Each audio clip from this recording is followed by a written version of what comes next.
नमस्कार दोस्तों, सागर एक लहर में आपका स्वागत है। आज हम जुड़े हैं मनोज जैन सागर जी से और आज इनसे जानने की ये कोशिश करेंगे कि दिल्ली में जो हमारे चुनाव हुए हैं, भाजपा की सरकार तो बन गई है, लेकिन एक बड़ा मुद्दा ये सामने आया है कि जो पहले महिलाओं के लिए 2500 का वादा किया गया था, उसमें सरकार कहां तक खरा उतर रही है। बहुत बहुत स्वागत है सर आपका सागर एक लहर में। धन्यवाद। सर, आज का हमारा सवाल ये है कि भाजपा की सरकार तो दिल्ली में बन गई है और महिलाएं बहुत उम्मीद से चुनाव में बढ़ चढ़ के हिस्सा भी ली, लेकिन अभी वो एक तरह से निराश हो रही हैं कि जो गरीब महिलाएं थी उन्होंने सोचा हुआ था कि जैसे ही सरकार बनती है भाजपा की तो हमें हमारे खाते में 2500 आएंगे, बट अभी वो बिल्कुल निराश है। तो इसके बारे में सर आप क्या कहना चाहेंगे? बिल्कुल मैम, इसके बारे में मेरा प्रत्यक्ष है, मेरा विचार ये है कि उन महिलाओं को क्या बिल्कुल ही इलिटरेट थी, अनपढ़ थी, क्या उनको कुछ समझ में ये नहीं आया कि कोई भी पार्टी पक्ष, चाहे वो कोई भी पार्टी हो, बीजेपी हो, कांग्रेस हो, आप हो या व्हाट एवर, कोई निर्दलीय हो, कोई भी अगर वादा करता है तो उनको सोचना चाहिए कि अगर हर महिला को 2500 रुपये दिए जाएंगे तो मेरे देश के तो आबादी का आप भूल जाइए, सिर्फ दिल्ली के अंदर 2.5-3 करोड़ लोगों की आबादी है और उन लोगों में से मेरा मानना ये है 80-90 लाख लेडीज हैं। उनको अगर 2500 रुपये दिए जाए, करोड़ों अरबों रुपए किस तरह से दिल्ली सरकार दे देगी? क्या अपने देश की राजधानी को बिल्कुल सड़क पे थोड़ी लेके आना है? उनको कुछ सोचना चाहिए था कि ये चुनावी वादे हैं, इन वादों पे क्या जाना। अब वो तो उनकी सोच है कि वो ऐसा क्यों चले गए, ऐसा उन्होंने क्यों सोच लिया।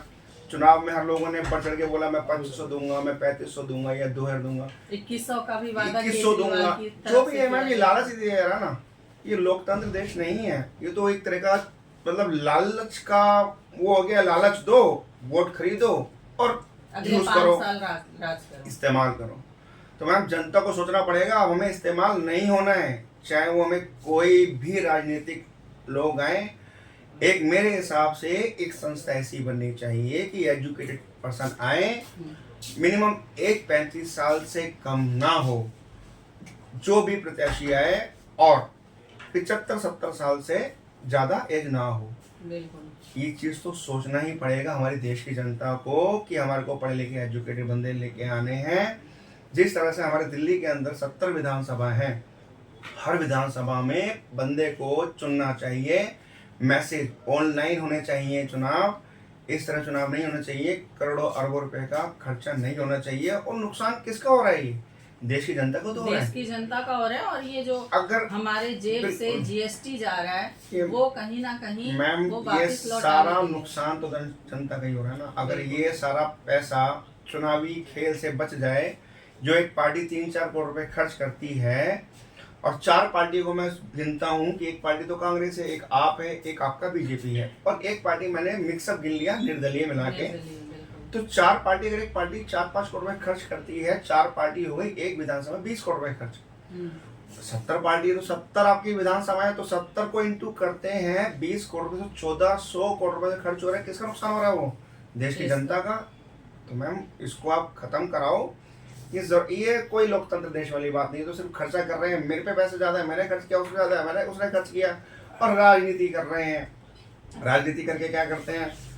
ठेकों के पूरे के पूरे ठेके लेना, पूरे के पूरे टेंडर छुटाना, पूरे के पूरी जमीनें खा जाना, दस्तावेज साइन करना, करोड़ों अरबों खरबों रुपए के घोटाले करके वो अपना पेट भरते हैं। क्या फायदा हो रहा है? देश की जनता का खून तो मैम पहले भी चूस रहा था, आज भी चूस रहा है, और इस तरह से आगे भी चूसता ही रहेगा। नुकसान अल्टीमेटली उठाना जनता नहीं है। जी सर, एक सवाल, अगर मान लीजिए महिलाएं तो अपेक्षा लगा के रखी हुई थी, अगर उनको इन अपेक्षाओं के बदले कोई जॉब दिया जाए या कोई सरकारी स्कीम लागू किया जाए जिनसे वो 2500 का लालच ना करके वो जॉब करें और उनकी अर्निंग हो, इसके बारे में आप क्या कहना चाहेंगे? बहुत अच्छी सोच है इस चीज के लिए, और यही चीज होना चाहिए। देश को बढ़ाने की सोचनी चाहिए। कोई भी पार्टी आती है तो उसको सिर्फ फाइट नहीं करनी है, उसको देश के लिए सोचना है, देश की जनता के लिए सोचना है।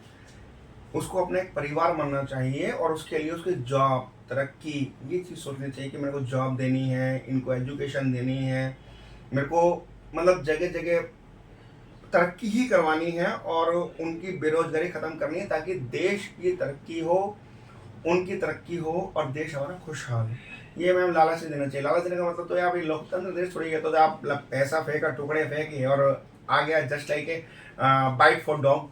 मतलब क्या कर दिया मैम, मतलब खत्म कर दिया इसको। अब ये तो हम अपने सोचा, मेरी विचारधारा, बाकी आगे जनता की क्या रहेगी क्या नहीं वो उनकी सोच है। सर, देश में एजुकेशन व्यवस्था, देश के आप मान के चलिए, अगर दिल्ली की जनता को ले लिया जाए, फिलहाल दिल्ली की बात करते हैं, तो शिक्षा का बहुत बड़ा अभाव है। वैसे केजरीवाल जो आए थे तो उन्होंने स्कूलों में काफी सुधार किया, बट बोला जा रहा है कि ये सब बस दिखाने के लिए था, उसी को फिट फाट करके केजरीवाल अपना सफाई पेश कर रहे हैं। ये तो सिर्फ ना एक दूसरे पे लिपापोती वाली बात होती है। अगर कांग्रेस आती है तो बीजेपी आप या और पार्टियों पे लांछन लगाएगी, आप आएगी तो उन पे लांछन लगाएगी, बीजेपी आएगी तो और पार्टियों पे लांछन लगाएगी। तो मैम ये तो पुराने टाइम से चलता आ रहा है, हर बंदे एक दूसरे पे लांछन तो लगा रहा है जी।